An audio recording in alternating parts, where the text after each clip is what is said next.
Ferrari's petition for the right of review for the Carlos Sainz penalty has been denied. Yes, the decision has been come forth from the FIA. The hearing took place on Tuesday. The FIA and Ferrari basically had to, or Ferrari really had to come up with some new evidence or elements that that wasn't available to the stewards at the time of the decision, and ultimately this would then let them on to the passage of a full hearing and potentially an overturning of the penalty. So the first point was really, is there anything new here?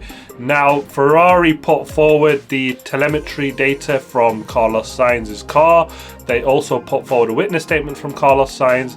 And then they also had some statements that were taken post-race from drivers like Alonso and others, probably just explaining how difficult the track conditions were at the time.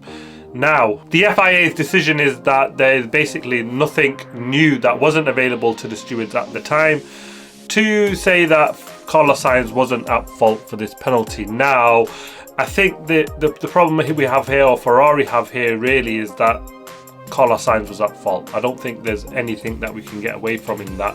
I think the penalty that followed is harsh, but actually the incident, Carlos Sainz was wholly to blame for hitting Alonso, and there's nothing new within the evidence available that the FIA considered that Ferrari put forward would change that view.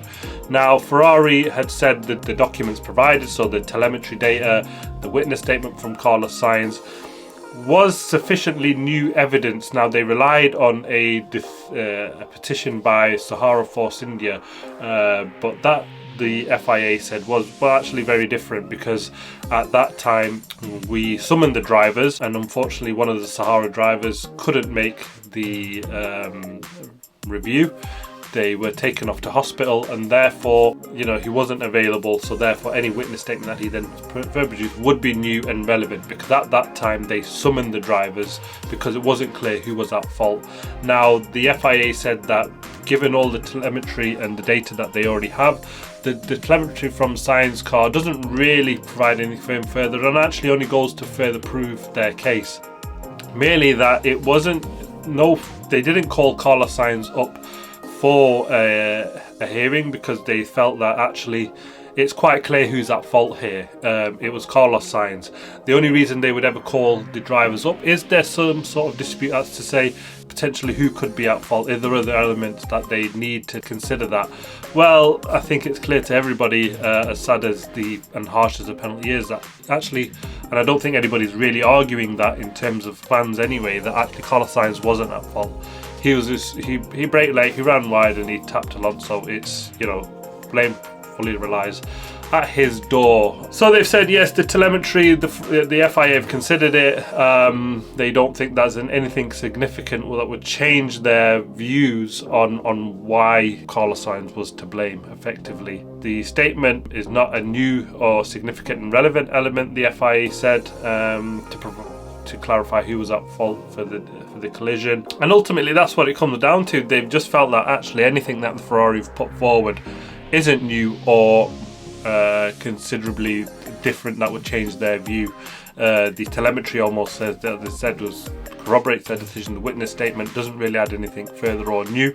If they felt like they needed to speak to the drivers to establish who was actually at fault for the incident, they would have called the drivers up at the time. They didn't need to do that, and the stewards are encouraged to make a decision when there's sufficient available evidence in front of them to establish who is at fault for the incident, and then therefore quickly establish a penalty thereafter.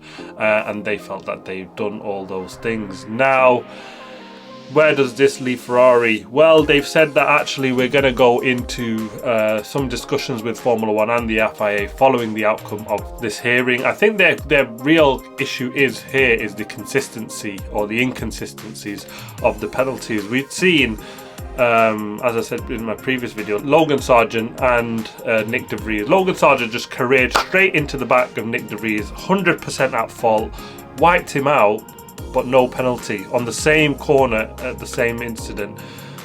Gasly and Ocon, Gasly came in, took him out, nothing further for that incident.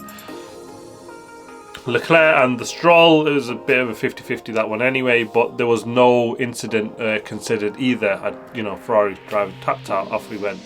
And so I think it's the inconsistencies here that are really worrying Ferrari and why they're so angry at the decision. And I think, personally, I think they're absolutely right on that point. Like, there's no way that Carlos Sainz can get a 5-second penalty and Logan Sargent gets nothing.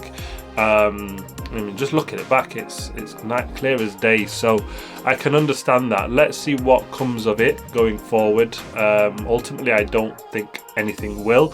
We've seen these inconsistent decisions from stewards and the FIA, and the drivers have really called for this to be sort of knuckled down and cleared out, because it can't go any longer. It does affect the integrity of the sport in a lot of ways, because we want to see fair and equal racing for whoever you are down the grid. You know, if you can't just be getting penalties just because you're fighting up for a podium. It equally matters if you're fighting up for 12th and 13th places from these drivers. You know, they're serious competitors.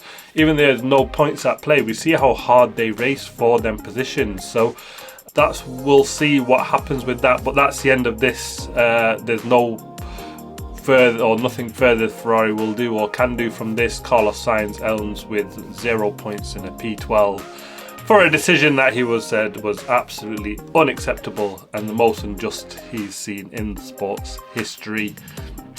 I kind of agree with him at some point, but sadly, the whole point of this review and going forward is not to say was the penalty unjust. It's they need to provide new evidence to say that basically Carlos Sainz is at fault for the incident, and he is at fault for the incident.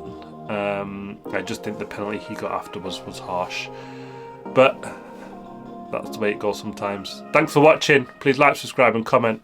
I'll see you in the next video.